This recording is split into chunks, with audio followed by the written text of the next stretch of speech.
بسم اللہ الرحمن الرحیم۔ غزوہ بدر اعلان نبوت اور فخر مقام و لامقام کے مکہ سے مدینہ کوچ کرنے کے بعد آپ کی معیت میں حق و باطل یعنی توحید و بت پرستی کے درمیان لڑی جانے والی پہلی جنگ ہے۔ اس جنگ کو غزوہ اس لیے کہا جاتا ہے کہ آپ بنفس نفیس اس جنگ میں خود تشریف لے گئے۔ یہ جنگ 17 رمضان المبارک 2 ہجری بمطابق 13 مارچ 624 عیسوی کو نبی برحق صلی اللہ علیہ وآلہ وسلم کی قیادت میں 313 بے سر و سامان توکل علی اللہ اور ایمان باللہ جیسی آہنی دفاعی ہتھیاروں سے لیس مسلمانوں اور ابو جہل کی قیادت میں 1000 گھڑ سوار اور چھتر سوار مسلح اور جنگجو سرداران عرب قبیلہ کے درمیان مدینہ منورہ سے تقریباً 80 میل دور بدر نامی مقام پر ہوئی۔ اس جنگ میں کل 14 مسلمان شہید ہوئے اور 70 کفار قریش قتل ہوئے۔ عالم استجاب یہ ہے کہ ان میں سے تقریباً 36 شیر خدا مولا علی مشکل کشا علیہ السلام کے ہاتھوں انجام مرگ کو پہنچے اور 70 سے زائد گرفتار بھی ہوئے، جن میں سے صاحب استطاعت افراد سے بطور فدیہ 4000 درہم لے کر اور کم حیثیت افراد کو 10 بچوں کی تربیت اور تعلیم کے عوض رہا کر دیا گیا۔ کچھ قیدی مسلمانوں کے اس شاندار اخلاق سے اس قدر متاثر ہوئے کہ چند نے خود کی گردن میں غلامی رسول کا پٹا ڈال لیا، جن میں عباس ابن عبد المطلب اور عقیل ابن ابو طالب شامل تھے۔ اس جنگ میں کفار قریش کے قائد ابو جہل کے واصل جہنم ہونے کا واقعہ قدر قابل بیان اور دلچسپ ہے۔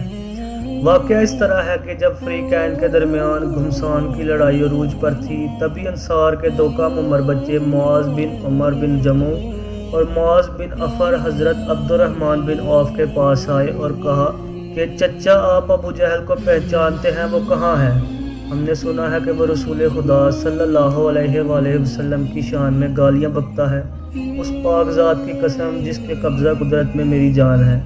اگر میں اس کو دیکھ لوں تو اس وقت تک اس سے جدا نہ ہوں گا جب تک کہ وہ نہ مر جائے یا میں نہ شہید ہو جاؤں۔ ابھی یہ سلسلہ گفتگو جاری ہی تھا کہ قریب سے اسی لعین کا گزر ہوا۔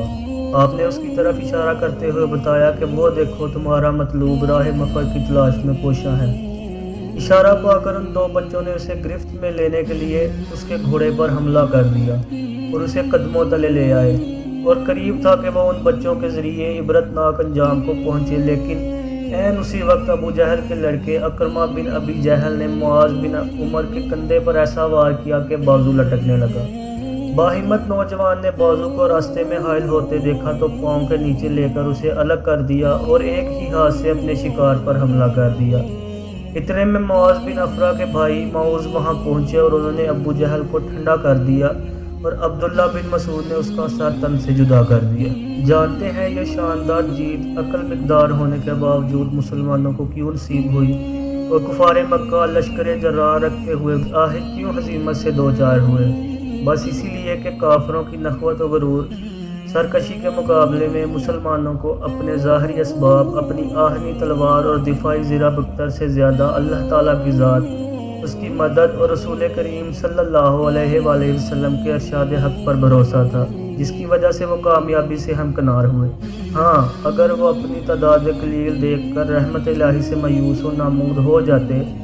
تو قسم خدا کی وجود مسلم کا سورج کب کا غروب ہو گیا ہوتا۔ اللہ تعالیٰ ہمیں کردار و عمل کی بہتری اور حسن اخلاق کی عمدہ پیشکش کی توفیق دے تاکہ ہم اپنی آہنی و فطری ہتھیاروں کے ذریعے زیادہ سے زیادہ دشمنان اسلام کو قائل و مائل کر کے